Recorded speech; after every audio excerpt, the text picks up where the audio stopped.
Miller Moss is heading to Louisville from USC. These are really, really good and mutually beneficial decision for Miller Moss and for Louisville.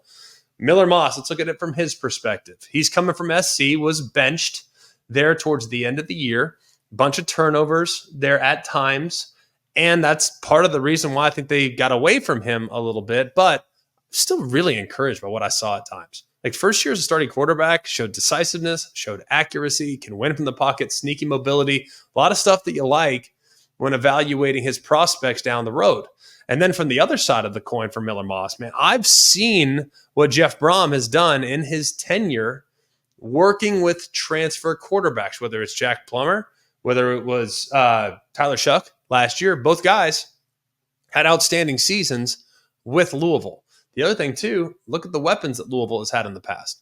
I would imagine they'll have weapons comparable to what they've had in the past. This is a quarterback-friendly offense with a guy calling the plays that played the position. Really like this fit for Miller Moss and for Louisville as well. We'll go next to Connor Weigman, who's heading from Texas A&M to Houston. Highly recruited prospect, has played well at times for the Aggies, but last year there were times he didn't play so well either. Against A&M, not so great. Obviously, against Missouri, if I knew I was going to get that version of Connor Weigman every week, feel great about bringing him to my school and putting him in a position to be the starting quarterback. But I also felt like there were some ebbs and flows in his track record, and there is a bit of an injury history.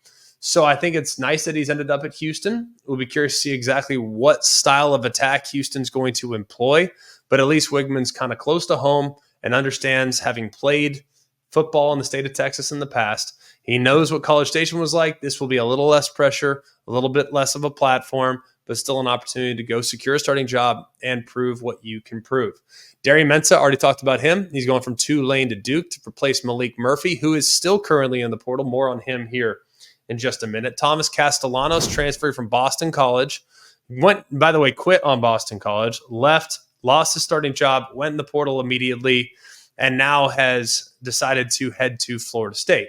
I think it's a really good fit for Florida State and for new offensive coordinator Gus Malzahn. Thomas Castellanos started his career at UCF, but we've seen at times, especially against Florida State last year, remember in 2023, not 2024, in 2023, they played early in the season. I think it was week 3. How many yards rushing did Thomas Castellanos have against what was an elite defensive front seven for Florida State in 2023? The group that went undefeated, made the ACC, won the ACC, and was left out of the playoff. That defense was incredible. Look what Thomas Castellanos did to that defense in their game and their narrow victory over the Boston College Eagles. I think the fit is good. It's good that Castellanos will stay in the ACC as far as familiarity with the league. And I think he has a chance to kind of turn things around and resurrect what was once a very promising career. Devon Dampier is heading from New Mexico to Utah. This will be very interesting because if you look at Utah in the past, Utah has not been a team that's going to employ quarterback mobility as much as it's likely going to employ it with Devon Dampier. This guy's electric with the ball in his hands. Really exciting player to watch, really fun, can keep things alive, can run around and create and buy time like crazy, but can kill you with his legs from time to time as well. So an interesting fit here, but a guy that I'm glad to now see have an opportunity to take his game to the highest levels of the sport there in the Power 5. I think it should be very interesting. Michael Van Buren's transferring from Mississippi State to LSU. Showed some promise there in his first year at Mississippi State. Kind of thrust into a difficult spot. Blake Shapen gets hurt. Van Buren gets the nod and had some really bright spots. But now, here as a young player, it was hard in a starting role to really focus on yourself. Focus on the things and the tendencies and the details with his mechanics. It's hard to focus on those when you're focusing on preparing for the opponent.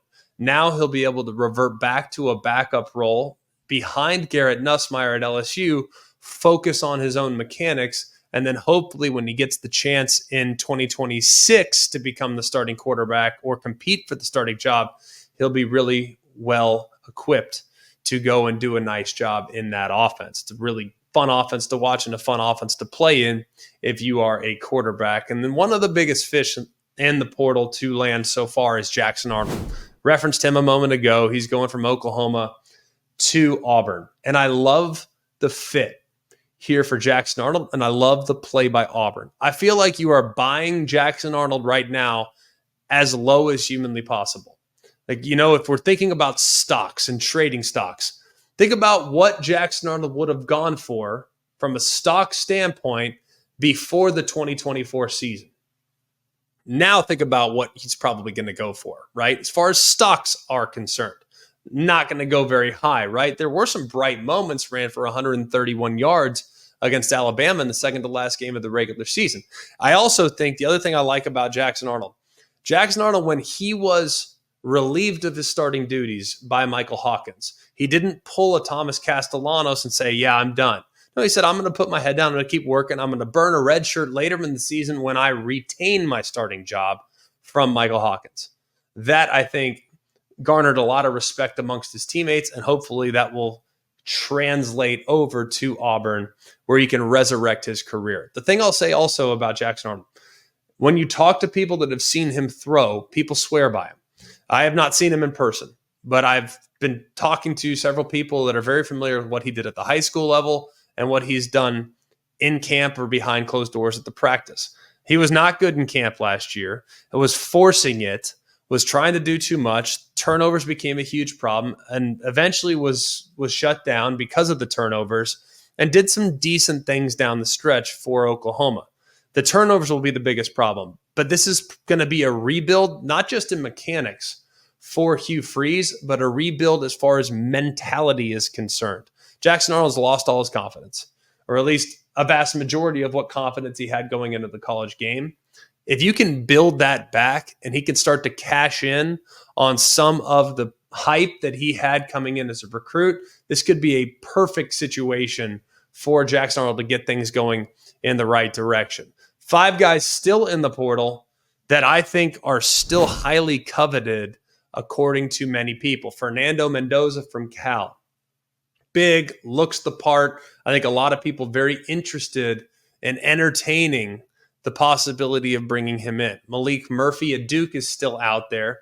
Bo Pribula from Penn State, really mobile option, had some bright moments coming off the bench in relief for Drew Aller this past year, so we'll keep an eye on that.